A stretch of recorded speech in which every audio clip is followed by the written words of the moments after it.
मैं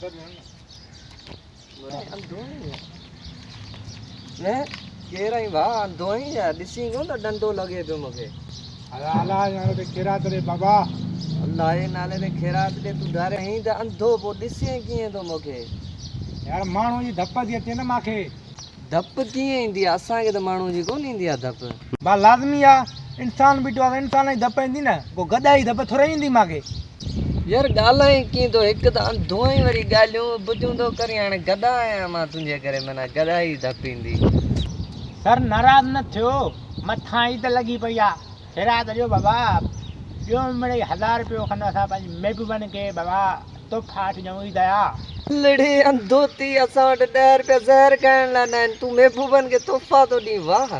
बाबा इज़त मूं चवाईंदो ख़र्ची कराए ईद लॻी पई आहे मथऊं न त मूंखां तूं ॾाढो कोन्हे गिलींदो माए वठी हथ त लाए ॾेखार गेली तो 500 फितरियो कल्ह मूं ॾिनो आहे बाक़ी हाणे तोखे वरी छा जा ॾियां सभनि खे ॾींदासीं त पोइ असां वटि एतिरा नोट रखिया आहिनि मुफ़्त जा हा इज़त मां ॾींदो या मां गिलियां अरे हल निकिरण जी कर असांखे पंहिंजी लॻी पए हिन खे वरी पैसा यार ॾियूं यार असां तव्हां कोन वठूं बाक़ी कंहिंखां वठूं यार तो मारी छो तो रे मारी छो तो यार वठ 100 रुपया वठे हुयो ही 100 रुपया वठ अरे मांखे तूं ठगींदो रे 10 रुपया अरे तू अंधोड़े ये 100 रुपया है तू कींदो ॾिसी अंधोड़े छा जो हां पैसा दे तू पैसा कट करे तू माण्हुनि खे पुरी ईंदो तोखे ख़बर आहे 10 रुपया आहिनि पैसा कट कढान वारी पिस्टल वरी पिस्टल पुस्टल थई जा